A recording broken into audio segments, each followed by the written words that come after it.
Welcome back to the kitchen, guys and girls. It's your boy Mark, the Mad Chef, and tonight we're going to be talking about an American favorite, the chicken sandwich.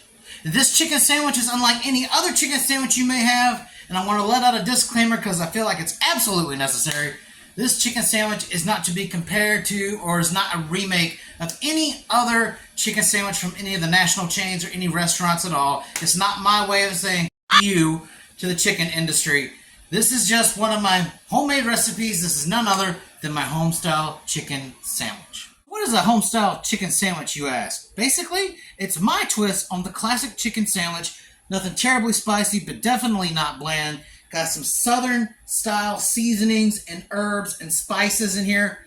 So guys, this is a little bit involved in the making of this. So you're going to want to go ahead and set out time to prep things like your flour, your seasoning, your dredge mix, and possibly plan out a side. This is not something that I would consider weeknight gourmet at all. This takes a little bit of time and a little bit of elbow grease, but it's definitely worth it. So let's get down to prep.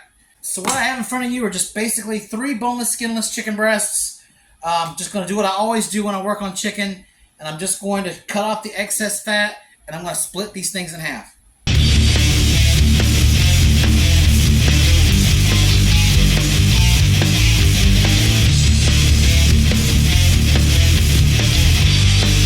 Chicken is cut in half and trimmed. We're just going to season both sides generously with salt and pepper. If you guys have the time beforehand to do this, it would be even better to have it in like a southern style buttermilk marinade for at least 3 to 4 hours before prepping or overnight. I did not have the time or resources necessary to do that. This turns out just fine. The marinade is not necessary, just an optional step if you want to flex a little bit more. So we're going to season this up on both sides with salt and pepper. Now that we got our chicken seasoned up, guys, this is the moment you've been waiting for. Viewer discretion advised, because it's time to beat our meat.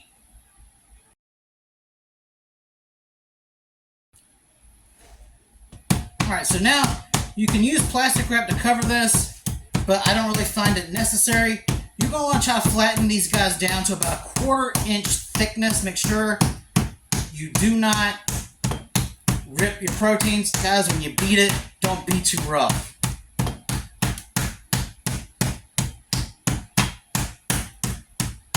And notice when I'm using this meat mallet here, I'm also pulling the sides out to prevent any kind of ripping from happening.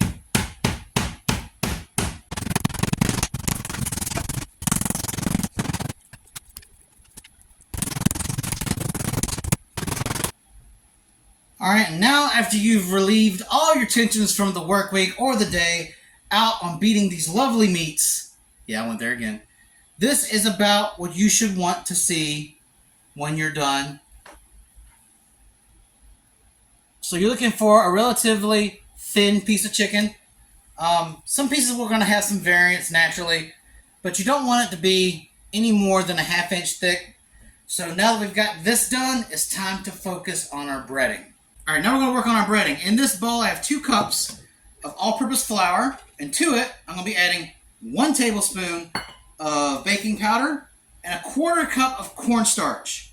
And then we're going to whisk this in to get it all combined. The reason why I added the baking powder and cornstarch to the flour is because it's going to help loosen up the breading, and it's going to create those little flaky bits and pieces that come off the breading when you eat like fried chicken. And it's going to create a crisp crust. And it's going to be really crunchy, really flavorful. It's going to lock in the juices. If you do the baking powder and the cornstarch, you're not going to need something like cornflakes or breadcrumbs to roll it around in to get that. All you need is a tablespoon of baking powder and a 1/4 cup of cornstarch. Now that we've got that folded in, we're going to work on the seasoning. This is going to be the base of flavor for our chicken sandwiches, which is why we didn't do anything other than salt and pepper on our chicken. And in this bowl, we have 1 tablespoon of kosher salt, 1/2 tablespoon of ground black pepper, 1 tablespoon of onion powder, 1 tablespoon of garlic powder, 1 tablespoon of smoked paprika, 1 teaspoon of chili powder, not the hot chili powder, just regular chili powder, 1/2 teaspoon of cayenne, 1 whole tablespoon of parsley. and 1 teaspoon of oregano. And we're just going to whisk this in. I know it might sound like a really spicy batter mix, but it's going to level out. And you also got to keep in mind, we're going to have leftover breading.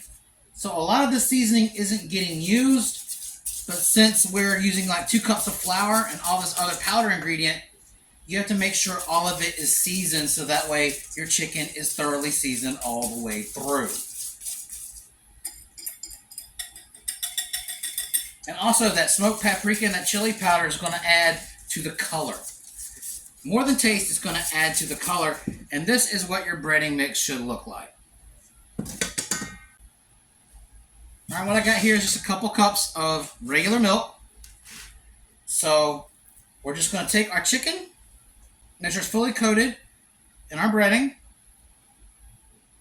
We want to dip it once in the milk. Make sure it's all covered. You don't want to see any exposed flour. And then we're going to put it back into the breading again. So it's double breaded. And that's what's going to create a thick, crunchy crust. You don't want to see any bald spots. And you're going to do this for each piece of chicken. All right, so all of our chicken pieces have been thoroughly breaded. And take a look at that. I don't know if you can see exactly all the detail, but you see all the ridges that are forming on the chicken? Those ridges are what's going to turn into those crispy, flaky bits, and it's going to add texture, flavor, and crunch. So next thing to do is take it to the deep fryer. All right, so here we are at the deep fryer.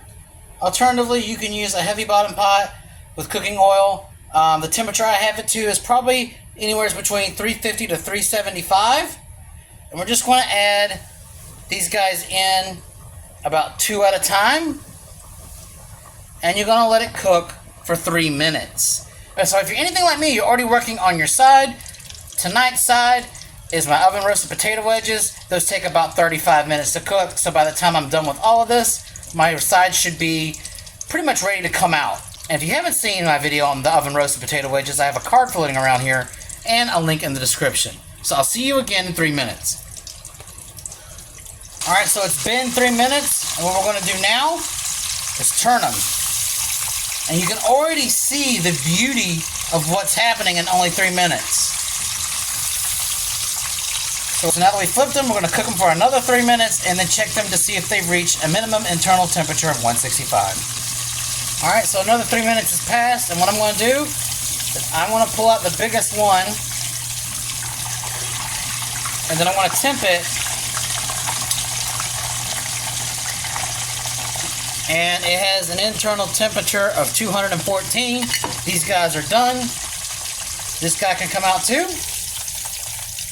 And we're going to repeat this process for all of your chicken until they're completely cooked. So all the chicken is done cooking, and this is what you're left with. And isn't that beautiful?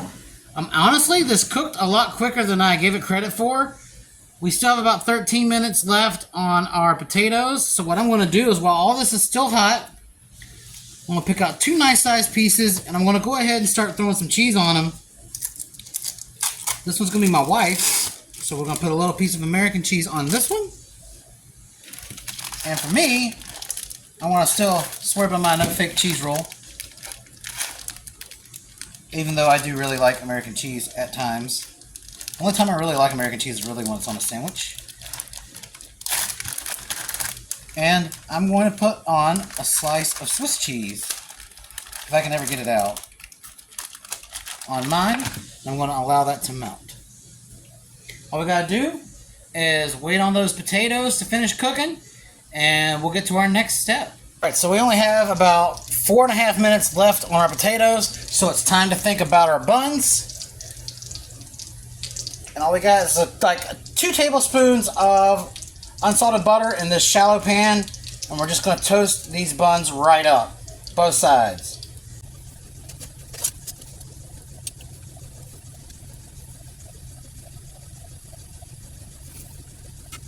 All right, spuds are done. Buns are done. There's only one thing left to do, and that is to build our sandwiches. We want to start with the wife first. She's a bit of a traditionalist. Just some mayo on both sides.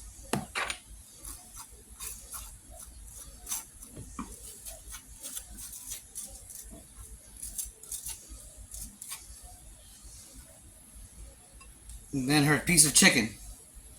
And for me, it's time to elevate this. Mine will sport a nice thin layer of my homemade barbecue sauce. And guys, this is the taste of summer. That was actually, what's unfortunate about my barbecue sauce is I made a video of it and it accidentally got deleted. So the next time I make a batch, you will know it will be on this channel. You guys cannot miss out on this.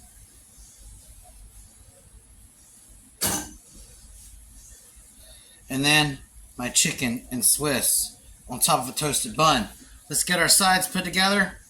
And the only thing left to do is to taste it. Here are the plates.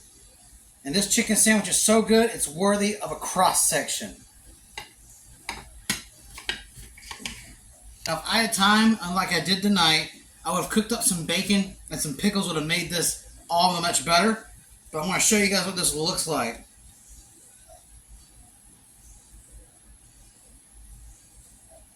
That is a beautiful piece of chicken. So let's get some crunch cam on it.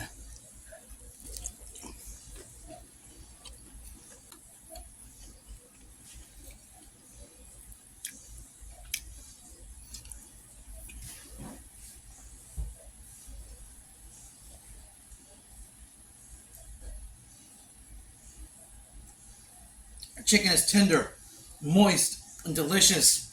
You know what this sandwich tastes like? The chicken itself tastes like good old fried chicken that you used to get at your grandma's house, or anytime that your relatives were cooking and really knew how to cook. One bite of this chicken will make you think of home and actually miss it. Until next time, this is Mark, your Mad Chef Boy. He is out. Please try this sandwich. If you haven't checked out the video for these amazing roasted potato wedges, again, I got a link in the description for that video and a card floating. Guys, I love you all. Let's eat. Have a good night.